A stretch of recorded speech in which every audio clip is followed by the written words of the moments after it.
नमस्कार, प्राइम नून एट 3 देख रहे हैं आप। आपके साथ मैं हूं जासमिन शर्मा। हेडलाइंस के बाद अब रुख करेंगे अहम खबरों का। हारमनी इंडिया अवार्ड समारोह के 9वें संस्करण का आयोजन 18 जून को किया जाएगा। हारमनी कल्चरल फाउंडेशन ने अवार्ड समारोह की घोषणा करने के लिए एक प्रेस कॉन्फ्रेंस आयोजित की। श्रीनगर के टैगोर हॉल में समारोह का आयोजन होगा। दिग्गज प्रसारक प्राण किशोर को लाइफ टाइम अचीवमेंट अवार्ड से सम्मानित किया जाएगा। इसके साथ साथ जीवन के विभिन्न क्षेत्रों से अन्य प्रतिष्ठित व्यक्तियों को भी सम्मानित किया जाएगा।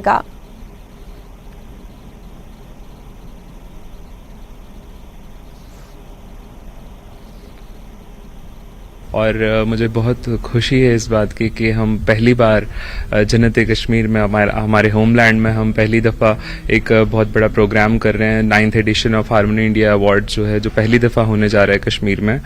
तो ये अवार्ड्स बेसिकली हम क्रिएटिव पर्सनालिटीज़ जो हैं, स्पेशली जो जेएंडके की क्रिएटिव पर्सनालिटीज़ हैं, जिन्होंने अपने अपने पेशे में, अपने अपने शोबों में कुछ बहुत ही इमेंस कंट्रीब्यूशन दिया है, तो उनको हम फेलिसिटेट करते हैं। इसमें कुछ कैटेगरीज हैं, like first is life time achievement award. Then हमने लास्ट ईयर ये कैटेगरी इंट्रोड्यूस की है, पंडित भजन सुपोरी स्मृति सम्मान। और फिर स्पेशल अवार्ड है, इसके अंदर एक कैटेगरी ये भी है। देन फॉलोड बाय श्रेष्ठ सम्मान, state icon award, community icon award, युवा पुरस्कार। तो जैसे आप नाम से ही समझ सकते हैं कि ये किन फिगर्स के इस तरीके से दिया जाता है। इस बार ये लाइफ टाइम अचीवमेंट अवार्ड जो है श्री प्राण किशोर कौल जी हैं, बहुत एमिनेंट थिएटर पर्सनैलिटी रहे हैं, तो उनको फेलिसिटेट कर रहे हैं इस बारी। The function will be presided over by Honorable Lieutenant Governor of J&K, Shri Manoj Sinha ji, tomorrow. तो मुझे बहुत ही एक्साइटमेंट है कल के लिए और मैं बहुत ही खुश हूँ। I am really looking forward to it. इस हारमनी जो अवार्ड्स हैं, इसकी जूरी का एक मेंबर हूं मैं। जो सिलेक्शन प्रोसेस होता है उसमें हम पिछले 6-7 महीने से ये सारा प्रोसेस के थ्रू गुजर रहे थे और eventually we have finalised a list of awardees. और आज जो अभी प्रेस कॉन्फ्रेंस हुई, हमारा मकसद ये था कि हम मीडिया के थ्रू कश्मीर के लोगों को ये बता सकें कि कल टैगोर हॉल में ये एक प्रोग्राम होने जा रहा है, जिसमें honourable lieutenant governor Manoj Sinha ji आएंगे और बहुत बड़ी बड़ी शख्सियात हैं हमारी रियासत की और रियासत से बाहर की, वो सभी लोग उस पर शिरकत करेंगे। और हम चाहते हैं कि कश्मीर के जितने भी इन शोबों से जुड़े हुए लोग हैं वो यहाँ पे कल 3 बजे टैगोर हॉल में तशरीफ लाएं। और इस प्रोग्राम उसमें एक कल्चरल इवनिंग भी होगी जहाँ पे हम म्यूजिकल इवेंट्स पेश करेंगे और उसके बाद फिर अवार्ड सेरेमनी होगी और वो अवार्ड्स डिस्ट्रीब्यूट किए जाएंगे। बीजेपी ने श्रीनगर के जवाहर नगर में संपर्क कार्यक्रम का आयोजन किया। जम्मू कश्मीर भाजपा अध्यक्ष रविंद्र रैना, वक्फ बोर्ड की अध्यक्ष डॉक्टर दरक्षा अंद्राबी और सुनील शर्मा ने पार्टी के अन्य कार्यकर्ताओं को संबोधित किया। उन्होंने विश्वास जताया कि जम्मू कश्मीर में अगली सरकार भाजपा की बनेगी। उन्होंने कहा कि महबूबा मुफ्ती के शासन में पैलेट गन की शिकार इंशा ने अपनी आंखें खो दी। बीजेपी सरकार में ऐसा एक भी हादसा नहीं हुआ। बीजेपी के समय कर्फ्यू लगा लेकिन मानव जीवन का कोई नुकसान नहीं हुआ। बीजेपी ने जम्मू कश्मीर में शांति स्थापित की और हड़तालों के युग का अंत किया। प्रधानमंत्री नरेंद्र मोदी ने स्वास्थ्य कार्ड दिया और यह कार्ड लोगों की जान बचा रहा है। आप सब जानते हैं कि हमारे पार्टी के 9 साल बेमिसाल अद्भुत हमारे प्रधानमंत्री जी के 9 साल रहे, जिसमें हिंदुस्तान का कद पूरे आलम में, पूरी दुनिया में सबसे आला हो गया और आज हिंदुस्तान का नाम अंडर डेवलप्ड कंट्रीज से निकालकर देश के 5वें नंबर पे आ गया है। यानी हम डेवलप्ड कंट्रीज के साथ शाना बशाना चल रहे हैं। ये सबसे बड़ी बात है।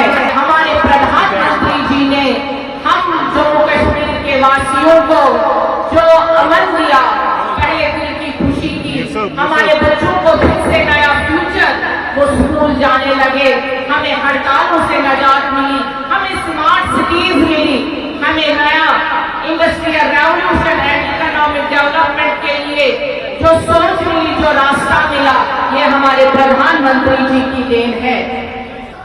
ये जोश जुनून इस कश्मीर के आखिरी कोने उड़ी और करना से शुरू होता है और यही जोश जुनून लखनपुर तक भारतीय जनता पार्टी के एक एक कार्यकर्ता में है।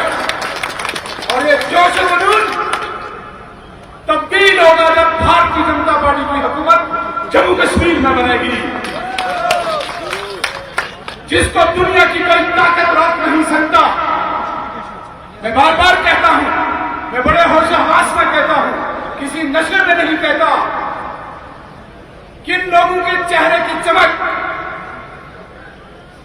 इन लोगों का जोश जुनून, वो दिन दूर नहीं। इलेक्शन कमीशन ऑफ इंडिया एक दिन इलेक्शन अनाउंस कर दे, भारतीय जनता पार्टी का कार्यकर्ता अपनी शक्ति बता देगा। स्ट्रॉन्ग गवर्नेंस, एक strong leadership under the leadership of honourable PM Modi साहब, जिन्होंने मुझे बहुत इंस्पायर किया है बीजेपी में ज्वाइन करने के लिए। मैंने खुद देखा है 70 साल में कितना ज्यादा यूथ के साथ नाइंसाफी हुई। आज वो नाइंसाफी हमारे पीएम साहब ने खत्म की है। आज किसी भी मुल्क में जब हम जाते हैं तो गर्व से कहते हैं कि हम भारतीय हैं। वो इसलिए क्योंकि हमारे पीएम साहब ने भारत का नाम रोशन किया है। तो बस मैं कोशिश करता हूं कि यहाँ की लीडरशिप को मैं स्ट्रॉन्ग करूंगा और आगे बीजेपी का बहुत ज्यादा हमारा यहाँ पे स्ट्रॉन्ग होल्ड रहेगा। आगे बढ़ते हैं। अल मुज़मिल वेलफेयर ट्रस्ट अनाथालय में रहने वाले 16 वर्षीय लड़के की मौत के मामले में बाल कल्याण संरक्षण टीम श्रीनगर ने पुलिस के साथ मिलकर अनाथालय में रह रहे अनाथ बच्चों को अपने कस्टडी में ले लिया है और ट्रस्ट के खिलाफ मामला दर्ज किया गया है। ट्रस्ट को फिलहाल बंद कर दिया गया है। आपको बता दें कि 15 जून को बांडीपोरा के 16 वर्षीय लड़के की लाश कुंजर के नाला फिरोजा से बरामद हुई थी, जो उसी ट्रस्ट में पढ़ता था।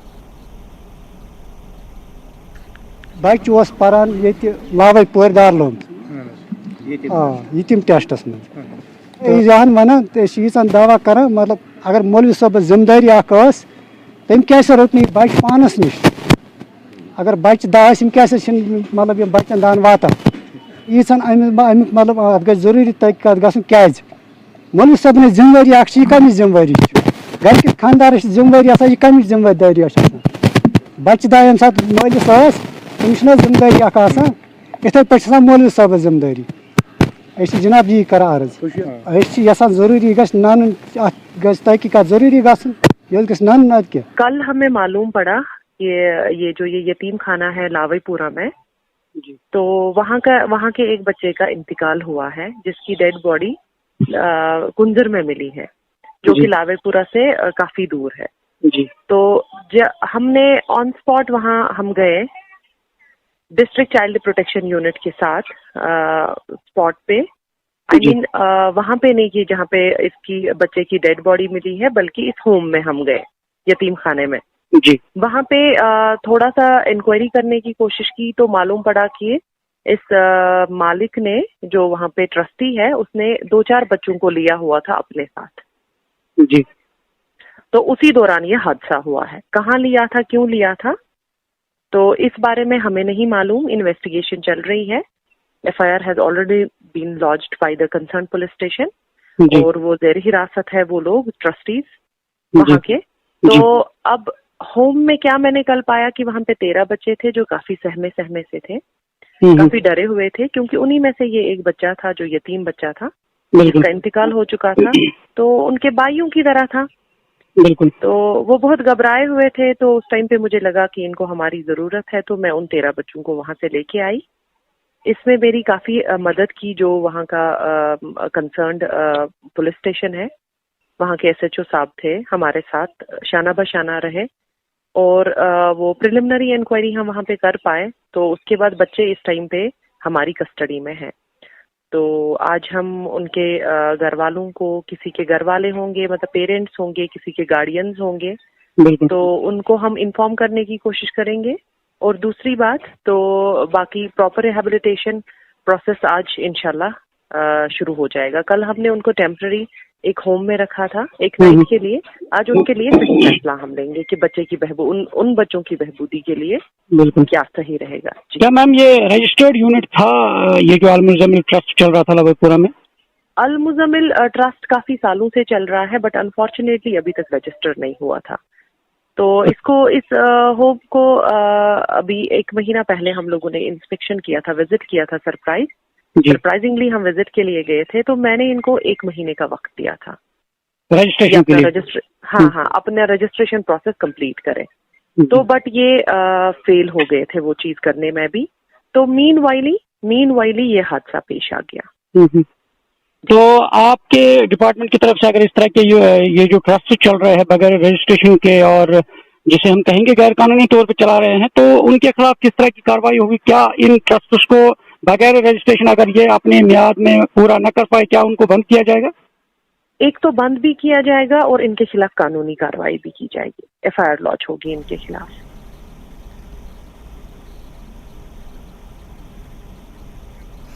चलिए आगे बढ़ते हैं खबरों में और हिमाचल प्रदेश की खबरों का रुख करेंगे, जहां चंबा में हुई युवक की हत्या के बाद जिला कठुआ की दूर दराज तहसील बनी में भाजपा कार्यकर्ताओं ने सड़कों पर उतरकर आरोपियों के खिलाफ कड़ी कार्रवाई की मांग की। भाजपा नेता और बनी के पूर्व विधायक जीवन लाल ने कहा कि इस तरह की हत्या से आपसी भाईचारे में दरारें पड़ती हैं और हिमाचल सरकार को जल्द हत्या में शामिल आरोपियों पर कार्रवाई करके पीड़ित परिजनों को इंसाफ देना चाहिए, नहीं तो हिमाचल के मुख्यमंत्री को इस्तीफा देना चाहिए।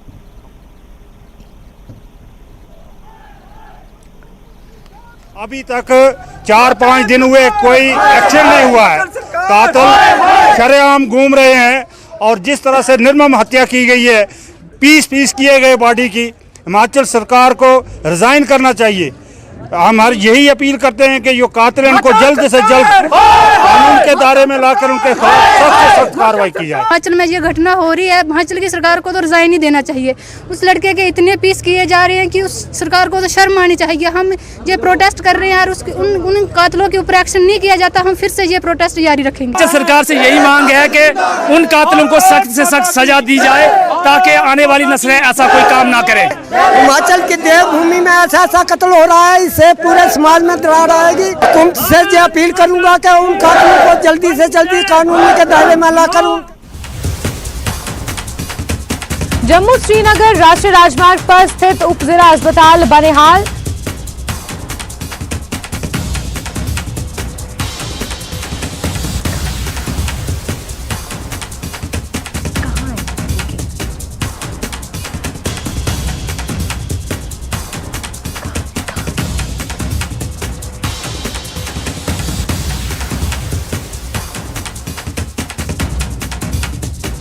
खबर की, जहां चौथा राष्ट्रीय जल पुरस्कार समारोह आयोजित हुआ, जिसमें माता वैष्णो देवी श्राइन बोर्ड को भी पुरस्कार दिया गया है। जल संरक्षण के लिए यह सर्वश्रेष्ठ पुरस्कार दिया गया है। जल संरक्षण के लिए नेटवर्क 18 को भी पुरस्कृत किया गया है। जल संरक्षण की ओर बेहतरीन कार्य करने के लिए और जागरूकता फैलाने के लिए नेटवर्क 18 को भी सम्मानित किया गया है। जल शक्ति मंत्री भी इस दौरान मौजूद रहे और चौथा राष्ट्रीय जल संरक्षण समारोह आयोजित किया गया, जिसमें माता वैष्णो देवी श्राइन बोर्ड को पुरस्कार दिया गया है। वहीं मध्य प्रदेश इस पूरे मामले में अव्वल रहा है और तस्वीरें भी सामने आई हैं, जहां नेटवर्क 18 को भी जल संरक्षण के मामले में सर्वश्रेष्ठ पुरस्कार दिया गया है। वहीं माता वैष्णो देवी को भी पुरस्कार दिया गया है। जल संरक्षण की तरफ बेहतर कार्य करने के लिए ये पुरस्कार बांटे गए हैं। 40 से ज्यादा कैटेगरीज में इन पुरस्कारों को आवंटित किया गया है, जिसमें अगर धार्मिक स्थलों की बात की जाए तो माता वैष्णो देवी श्राइन बोर्ड को ये सर्वश्रेष्ठ अवार्ड से नवाजा गया है। वहीं बेहद गर्व के साथ नेटवर्क 18 को भी इस अवार्ड से सम्मानित किया गया है। जल संरक्षण की ओर जिस तरीके से जागरूकता फैलाने के लिए नेटवर्क 18 ने एक मुहिम छेड़ी है, उसके लिए नेटवर्क 18 को सम्मानित किया गया है। बड़ी खबर इस वक्त की आपको बता रहे हैं, जल संरक्षण के लिए नेटवर्क 18 को भी पुरस्कार मिला है।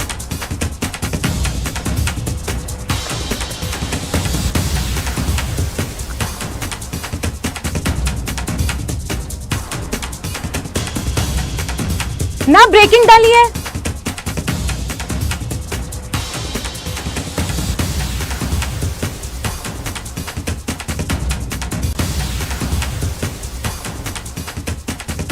और खबरों का सिलसिला जारी है, लेकिन वक्त एक छोटे से ब्रेक का।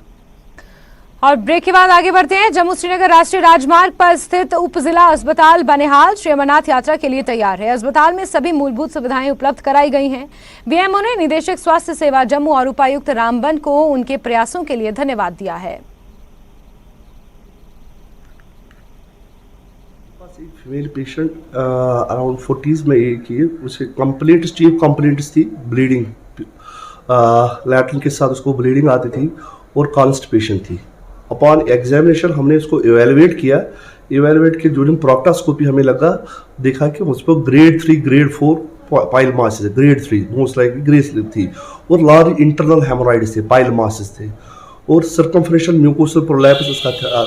उसके लिए हमारा रिसेंटली एक प्रोसीजर आया हुआ है जिसे बोलते हैं स्टेपलर हेमोरेडोपेक्सी या मिनिमली इन्वेसिव प्रोसीजर फॉर हेमोरेक्टमी।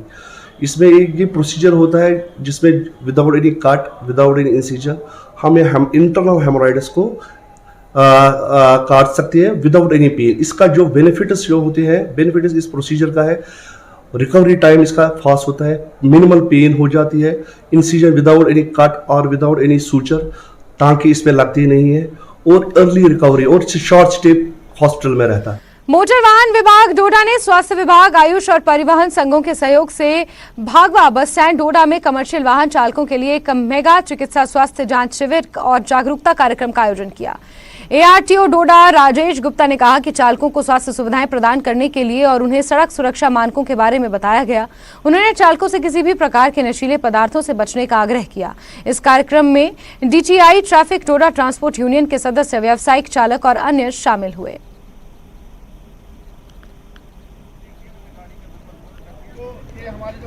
तो कैंप यहाँ पे लगाया, बहुत अच्छी बात है। अगर एडमिनिस्ट्रेशन ने या ARTO डोडा ने कोई फैसला लिया तो वो बहुत अच्छी बात है। तो मैं शुक्रगुजार हूँ इनका कि इन्होंने यहाँ कैंप लगाया और टेस्ट किए, बहुत सारे पहले भी किए हैं। तो अच्छा है, टेस्ट हो जाता है भाई, जिम्मेदारियां होती है लोगों की हमारे ऊपर। हमारी आंख का, हमारे BP का, हमारे प्रेशर का पूरा ध्यान होना चाहिए, हमें खुद भी देखना चाहिए, ये कहीं पे चेक करवाना चाहिए। तो ये अगर यहाँ पे आज करवाया तो बहुत अच्छा है। जो ड्राइवर्स कंडक्टर्स जो आए दिन रोड पे चलते हैं, ये अपने इतना कॉन्शियस नहीं रहते हैं अपना हेल्थ चेकअप करवाने के लिए, जहाँ अपना आई टेस्टिंग के लिए, उन्हीं के लिए ये रखा था ताकि इनको अपनी जो आई टेस्टिंग जो है चेकअप की फैसिलिटी हम डोर स्टेप पे दें, ताकि इसमें पता लगे कि कौन सा इसमें फिट ड्राइवर है, फिजिकल उसकी फिटनेस प्रॉपर है, ताकि वो गाड़ी जो है रोड पे चलाएं और जो हादसे जो आए दिन होते हैं उसको हम मिनिमाइज कर सकें। श्रीनगर में स्मार्ट सिटी परियोजना की धीमी गति से स्थानीय लोगों में नाराजगी है। हालांकि श्रीनगर नगर निगम आयुक्त आमिर अतहर का कहना है कि परियोजनाओं के काम की गति धीमी नहीं हुई है, लेकिन कुछ परियोजनाओं को प्राथमिकता के आधार पर G20 की बैठक से पहले पूरा कर लिया गया है। उन्होंने आगे कहा कि बट्टामालू बाजार, जहांगीर चौक, निशात साइकिल फेज 2 का काम नवंबर और दिसंबर तक पूरा कर लिया जाएगा।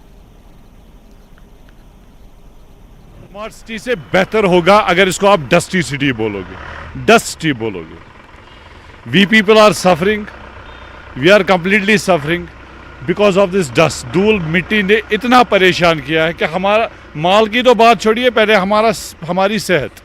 कुछ दुकानदारों को डॉक्टर्स ने एडवाइस किया कि भाई आप लाल चौक चढ़ो ही तब तक मत जब तक ये स्मार्ट सिटी तैयार ना हो जाए।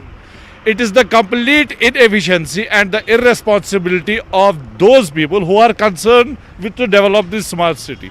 एक गाड़ी आती है सुबह यहाँ पर, पानी डाल के वो फव्वारा पानी डाल के चली जाती है। स्मार्ट सिटी का सभी जगहों पे काम चालू है। इनफैक्ट खास इस लोगों का attention would go only towards the Lal Chowk etcetera. Lal Chowk again residency road, that's almost till the completion, we are in that final phase. My sense is that maybe a month's time, 40 days, we should be able to complete entire residency road and Lal Chowk as well. Then just when you will come out of this SSB's compound, you will see the work going on Battamalu Kamarwari stretch, work going on at the Battamalu Junction, Battamalu Craft Market, then Battamalu Mominabad Road also. The work is going around the clock on these projects. एक तरफ 3000 करोड़ की लागत से पूरे कश्मीर को smart city में तब्दील किया जा रहा है और वही दूसरी तरफ जो यहाँ के रास्ते हैं वो कुछ और ही कहानी बयां करते हैं।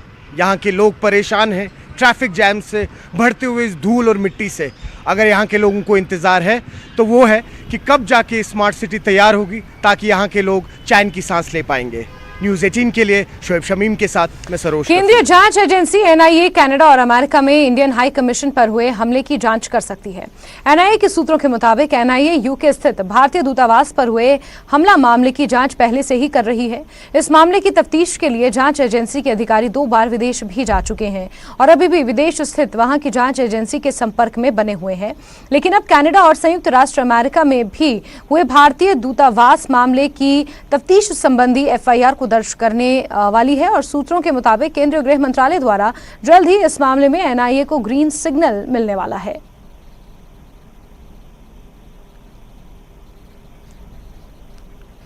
चलिए रुक करेंगे हिमाचल की खबरों की ओर। मनोहर हत्याकांड पर सीएम ने बयान दिया है। हत्याकांड पर विपक्ष राजनीति कर रहा है। केंद्र में बीजेपी की सरकार है और जयराम चाहे तो एक फोन पर एनआईए की जांच करवा सकते हैं। घटना के 5 दिन बाद भारतीय युवा मोर्चा के लोगों ने घर में आग लगाई। सीएम ने कहा कि इतिहास में पहला ऐसा आंदोलन है जिसमें आरोपी सलाखों के पीछे है।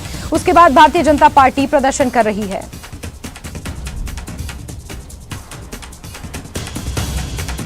चाहते हैं कि सब शांति से ये सब बातें हो जाए और जो विपक्षी दल है उसको भी अगर कोई बात कहनी है तो सचिवालय में हमारा दरवाजा खुला है, आप आकर बात कर सकते हैं।